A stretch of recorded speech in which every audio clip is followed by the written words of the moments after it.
Hi everyone, it's Jack from Jack's English, and today I'm back where I belong, in front of the whiteboard, because today I'm teaching you the present continuous.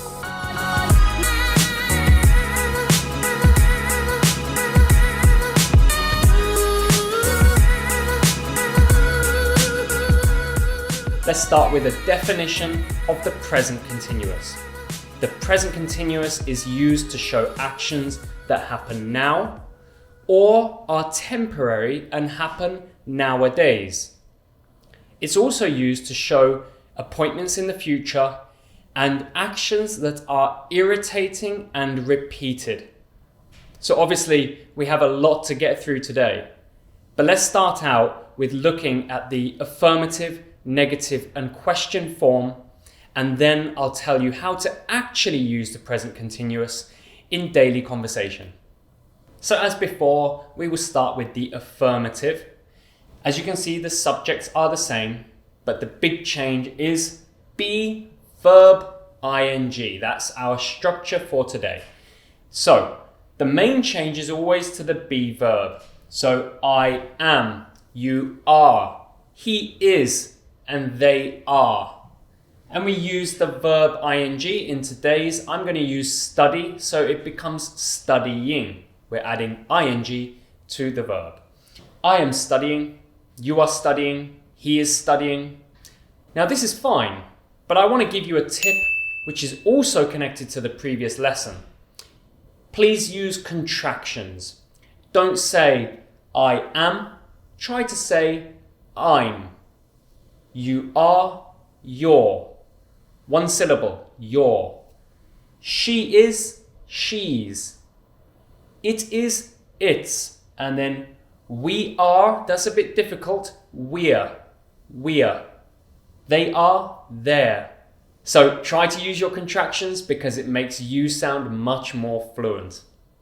With the negative form, as you can see, we are still keeping the same pattern for the be verb. And we've just put in this word here, the word not. It's very easy actually. I think it's easier than present simple. So I am not studying. She is not studying. That's easy.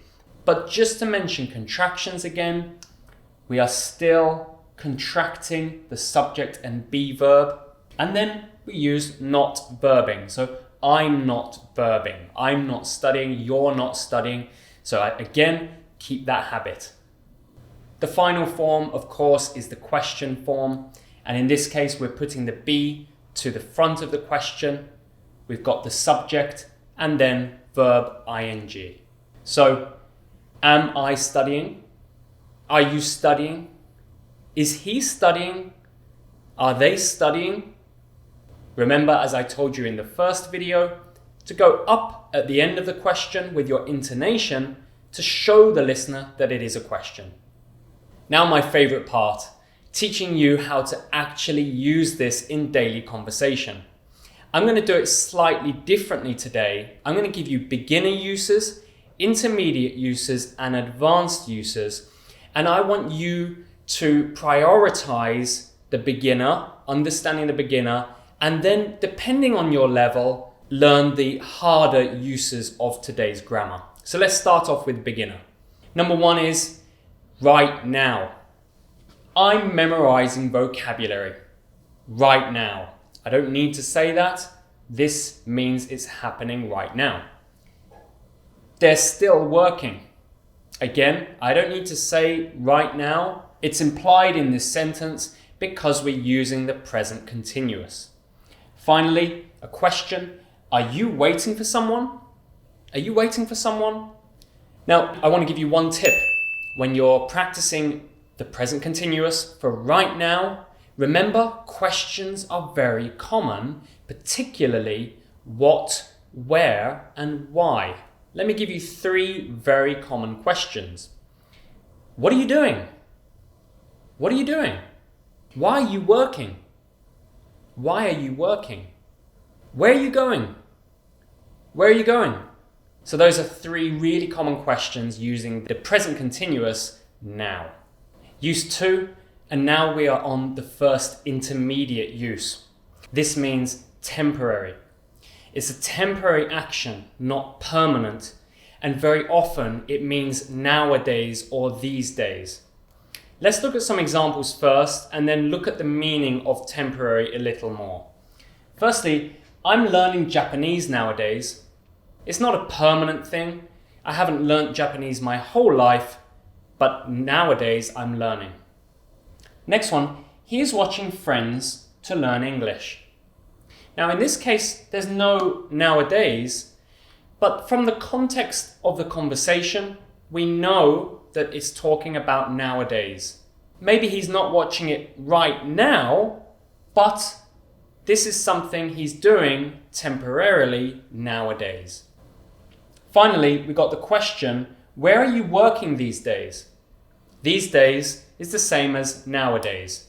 Where are you working these days? So with this question, it implies that it's temporary. You're not having a permanent position somewhere.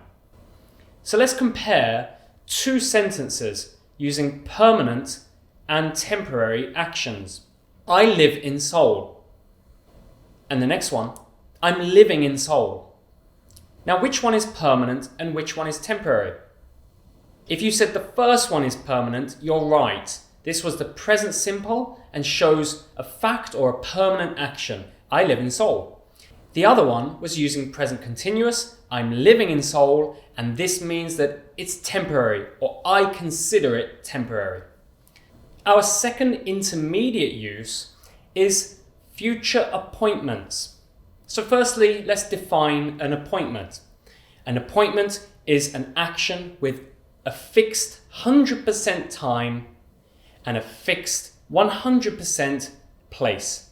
So 100% time, 100% place.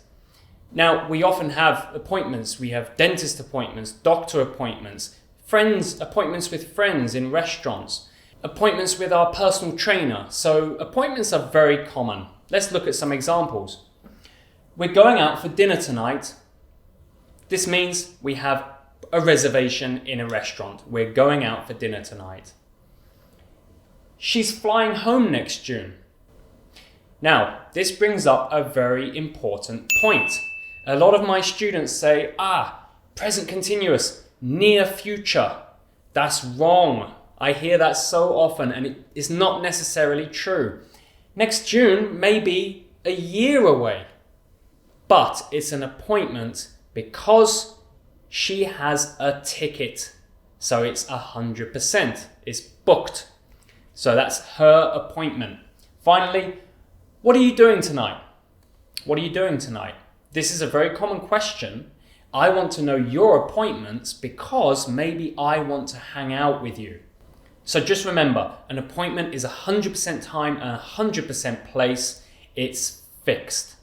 Now we have our advanced use 4, and this is irritating repeated actions.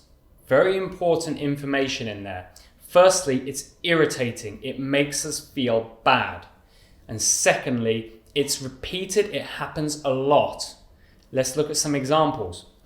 They are always disturbing class. Now, hopefully you can see always is in a different color, as is constantly. The reason is with this use 4, you must use the adverb always or constantly to show it's a repeated action and it happens a lot. So they are always disturbing class. They do it a lot and it makes me or it makes people feel bad. Next one, she's constantly complaining. She's constantly complaining. Do you have a friend like that? Oh, it's raining today. Oh, I don't feel good. Oh, the food wasn't very nice. So she's constantly complaining and I feel bad, so I use this grammar to show that information. Okay, if you got this far and you understand everything, then well done. There's quite a lot of information in today's lesson. There always will be in these grammar tense classes, but I hope you enjoyed it and I hope it taught you something new. Let's quickly review today's class. Use 1 is used to show actions that happen right now. I'm teaching you English. Number 2 were temporary actions, normally actions that happen nowadays. Nowadays, I'm working out extra hard. So not right now, but nowadays I'm doing an action temporarily. Use 3, appointments in the future. Appointments in the future are fixed time and place, so 100% time and 100% place. For example, I'm meeting my friend for dinner tonight. Finally, we learnt the advanced use 4, which means irritating repeated actions. For example, my friend is always calling me in the middle of the night. So those were the 4 uses today. I hope you understood, and I hope you'll be able to use these in your conversation. Thanks so much for watching today's class. The next grammar video will be past simple, and I'll have that with you very soon. Have a wonderful week. Please like and subscribe to this channel to help me grow and show you more content. See you very soon. Bye bye.